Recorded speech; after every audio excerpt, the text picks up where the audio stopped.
একটি আম গাছ নিয়ে লঙ্কা কাণ্ড। গাছ হারানোর বেদনা সইতে না পেরে গড়িয়েছে থানা পর্যন্ত। কি এমন গাছ যা হারানো কোনোভাবেই মেনে নিতে পারেননি মালিক? দেখতে লাল টুকটুকে বিশ্বের সবচেয়ে দামি আম মিয়াজাকি, যার প্রতি কেজির মূল্য ৩ থেকে ৪ লাখ টাকা পর্যন্ত। অবিশ্বাস্য মূল্যের এই আমটি জাপানের মিয়াজাকি প্রদেশে পাওয়া যায়। গুণমান ও চড়া দামের কারণে বিশ্বজুড়ে খ্যাতি রয়েছে এই আমটির। বছর দুয়েক আগে কুষ্টিয়ার বিশিষ্ট সমাজসেবক আলাউদ্দিন আহমেদ তার স্ত্রী সুরাইয়া বিলকিসকে উপহার দেন মূল্যবান এই মিয়াজাকি আমের একটি গাছ।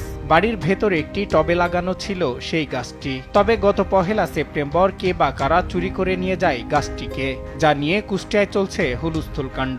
বিষয়টি নিয়ে অভিযোগও দেওয়া হয়েছে থানায়। এটা হচ্ছে মিয়াজাকি, জাপানি প্রজাতির একটি গাছ। এমনি একটা চারা কিনতে গেলে ৮০,০০০ থেকে ১ লক্ষ টাকা লেগে যায়। আর আমাদের দেশে এটা কীরকম ভ্যালু আছে তার থেকে বাইরে এটা ডলারে কিন্তু ওরা প্রায় ৮০০ থেকে ১,০০০ ডলার কেজি। জাপানে হচ্ছে বাংলা টাকা আপনার ৩-৪ লক্ষ টাকা কেজি। এই গাছটাকে এখন ছিল, কিন্তু পরে এই গাছটা এখানে আর নাই। অনেক দামি দামি গাছ ম্যাডাম আনছিল, ম্যাডাম গাছ প্রেমী, গাছ আনছিল। তো পিছনের গেটে কিছু গাছ রাখা ছিল, ম্যাডাম বলছিল এবার আমি দেখাতে পারছি না, তো স্যার আসলে সামনেবার হচ্ছে দেখাবো কোথায় লাগানো হবে।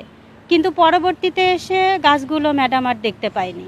এগুলো আমরা বাইরের দেশে শুনেছি আমগুলো ৩-৪ লাখ টাকা করে কেজি, কিন্তু আমাদের এই বাংলাদেশে কত তা আমরা বলতে পারি।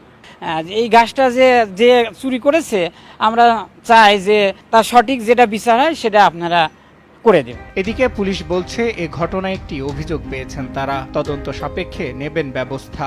এটা একটা জাপানি জাতের আম, উন্নত মিয়া জাতের আম, একটা টপে ছিল। শখের জিনিস যদি হারায় সে অভিযোগ দিতেই পারে। অভিযোগ নিয়ে সেটা অনুসন্ধান করে প্রয়োজনীয় ব্যবস্থা নেওয়া, আইনগত ব্যবস্থা। মিয়াজাকি প্রজাতির এই আম গাছটি চুরির ঘটনায় ব্যাপক চাঞ্চল্যের সৃষ্টি হয়েছে। দ্রুত আম গাছটি ফিরে পাবার দাবি মালিকের। সজল বিশ্বাস, নিউজ ডেস্ক, দেশ টিভি।